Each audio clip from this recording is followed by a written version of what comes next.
रात भर यूं ही बातें करते और मस्ती करते निकल गई। सुबह होते ही साहिल सबसे पहले वहां से चला गया, क्योंकि उसके ट्रेनिंग सेंटर में ट्रेनिंग टाइम शुरू होने के बाद एंट्री नहीं मिलती थी, इसलिए उसे ट्रेनिंग टाइम के पहले पहले वहां पहुंचना था। साहिल के चले जाने पर सौम्या को थोड़ा बुरा तो लगा, लेकिन उसे अपने मन में गिल्टी फील भी हो रहा था। वो पहली बार साहिल से कुछ छुपा रही थी, वो भी इतनी बड़ी बात। लेकिन ऋतु के लिए उसे चुप रहना पड़ा। भले ही सौम्या अभी साहिल की जीवन संगिनी नहीं बनी थी, लेकिन मन से तो दोनों ही एक दूसरे के हो चुके थे। और इसीलिए सौम्या ने ना सिर्फ साहिल को बल्कि साहिल की पूरी फैमिली को अपना मान लिया था। इसीलिए उसे ऋतु की भी उतनी ही फिक्र थी जितनी साहिल को ऋतु की फिक्र होती। सौम्या जब भी ऋतु को देखती तो अपने मन में यही सोचती कि अगर मेरी जगह साहिल होता तो शायद वो भी ऐसा ही करता। बस इसी एक बात का भरोसा करके सौम्या साहिल से सब कुछ छुपा रही थी। साहिल के चले जाने के बाद निखिल ने उन तीनों से पूछा, तो अब आगे का क्या प्रोग्राम है? ऋतु, तुम्हें कोचिंग जाना होगा, कहो तो मैं तुम्हें छोड़ आता हूं अभी। ऋतु सौम्या और वैशाली की तरफ देखकर बोली, जाना तो पड़ेगा ही, लेकिन मुझे अभी भी डर लग रहा है। जो हुआ वो सबके सामने तो नहीं आएगा ना? इस पर वैशाली और सौम्या ने उसको धीरज बंधाते हुए कहा, तुम ज्यादा सोचो मत, अपने हॉस्टल जाओ और अपनी पढ़ाई पर ध्यान दो। तुम्हें याद है ना, तुम्हारा सपना पूरा करने के लिए निखिल कितना बड़ा कदम उठाने जा रहा था। वह तो हम दोनों ने उसे रोक लिया, नहीं तो निखिल सिर्फ तुम्हारे लिए अपनी जिंदगी बर्बाद कर लेता। इसलिए अब तुम भी अपने मन में ये दृढ़ निश्चय कर लो कि चाहे जो भी हो जाए, तुम्हें ये सपना पूरा करना ही है, न सिर्फ अपने लिए बल्कि निखिल के लिए भी। फिर वैशाली निखिल की तरफ देखकर बोली, वैसे भाई एक बात तो माननी पड़ेगी, मुझे हमेशा ऐसा लगता था कि तू बस फ्लर्ट करने में माहिर है, लेकिन जितना समर्पण तूने ऋतु के लिए दिखाया है वो वास्तव में काबिले तारीफ है। आज की दुनिया में भला कौन किसे इतना प्यार करता है? कहते हुए वैशाली को विनय की याद आ गई। सौम्या वैशाली की तरफ देखकर समझ गई थी कि वैशाली के कहने का मतलब यही था कि विनय वैशाली को इतना प्यार नहीं करता।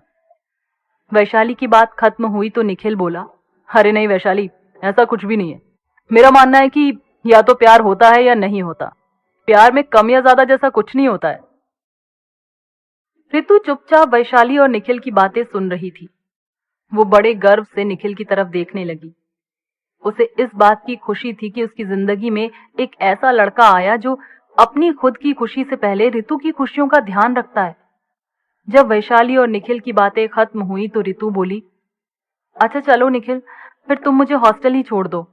निखिल सौम्या और वैशाली की तरफ देखकर बोला, ठीक है फिर चलते हम दोनों। तो सौम्या बोली, हम लोग भी निकल जाते हैं, अभी जो ट्रेन मिलेगी उसी से वापस निकल जाएंगे। वैसे भी यहाँ रुकने से कोई फायदा नहीं है, साहिल तो अब लौट कर आएगा नहीं। निखिल बोला, लेकिन तुमने तो शाम को जाने की कहा था ना, रुक जाओ, शायद साहिल शाम को आ जाए। तो सौम्या बोली, अरे नहीं नहीं, वो बेचारा भी रात भर सोया नहीं है और आज दिन भर भी अपनी ड्यूटी करेगा, फिर अगर शाम को यहाँ दोबारा आएगा तो नींद कब पूरी करेगा। इसलिए मैं उसको इन्फॉर्म कर दूंगी कि हम लोग निकल आए हैं और हम दोनों का भी तो कॉलेज मिस होगा। एक दिन का तो कवर कर लेंगे, पर ज्यादा दिन छुट्टी करने से कोई मतलब नहीं है। फिर सौम्या उदास होकर आगे बोली, वैसे भी यहाँ आकर इतना सब देख लिया है, अब और रुकने का बिल्कुल मन नहीं है। निखिल सौम्या और वैशाली दोनों की परेशानी समझ रहा था। वो दोनों तो हंसी खुशी यहाँ से मजे करने आई थी, लेकिन यहाँ आते ही दोनों ऐसे जाल में फंस गईं कि दोनों को ही समझ ना आया करें तो करें क्या। जैसा जैसा निखिल बोलता गया वैसा उन दोनों ने किया, और सौम्या वो तो अब पूरी तरह ऋतु के हिसाब से चल रही थी। इतनी बड़ी वारदात उन सब की जिंदगी में पहली बार हुई थी। चारों लोगों के मन में यह डर भी था कि जब भी सुमित की डेड बॉडी मिलेगी तो उसके मर्डर की तहकीकात जरूर होगी, और अगर उसकी पहचान सही सही हो गई तो फिर सुमित के पापा तहकीकात को जल्द से जल्द खत्म करने के लिए अपना पूरा जोर लगा देंगे और उसके कातिल को ढूंढ कर ही रहेंगे। तब आखिर क्या होगा? ऋतु को सब लोग कैसे बचा पाएंगे? यही सारे सवाल चारों के दिमाग में चल रहे थे। निखिल तो अपना पूरा मन बना चुका था कि अगर ऋतु पर सुमित के मर्डर का इल्जाम आएगा तो वो आगे आकर उसका इल्जाम अपने ऊपर लेकर रितु को निर्दोष साबित कर देगा। लेकिन अभी ये सिर्फ एक प्लानिंग थी। आगे क्या होगा क्या नहीं, ये चारों में से कोई भी सोच नहीं सकता था। हाँ, लेकिन ये पक्का हो गया था कि आने वाले समय में चारों लोगों को एक बड़ी मुसीबत का सामना करना पड़ेगा।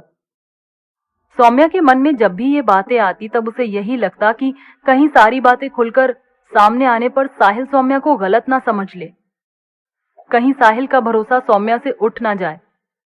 सौम्या भी मजबूर थी। वो अपने प्यार और अपने भरोसे को सिर्फ एक मजबूरी, एक गलतफहमी की वजह से खत्म होते नहीं देखना चाहती थी। सौम्या मन ही मन भगवान से प्रार्थना कर रही थी कि आने वाले समय में जो भी हो, लेकिन उसका साहिल हमेशा उसके साथ रहे, उसकी मजबूरियों को समझे और उसके द्वारा लिए गए हर गलत सही निर्णय में उसका साथ दे। मगर हर बार हम जो सोचते हैं वो कहाँ होता है। परिस्थितियां और मजबूरियां इंसान को कहां से कहां ले आए, ये कोई नहीं जान सकता। आज वैशाली, सौम्या, रितु और निखिल की जिंदगी भी एक ऐसे मोड़ पर आकर खड़ी थी जहां से ये पता लगा पाना चारों के लिए मुश्किल था कि आने वाले रास्ते में किसको कितनी परेशानियों का सामना करना पड़ेगा, किसको अपनों का प्यार और भरोसा मिलेगा और किसका सब कुछ छूट जाएगा।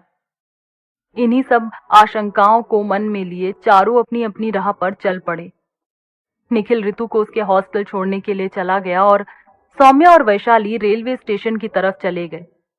क्या सौम्या का डर सही साबित होगा, या सौम्या और साहिल का प्यार सौम्या के ऊपर आने वाली हर मुसीबत को टाल देगा?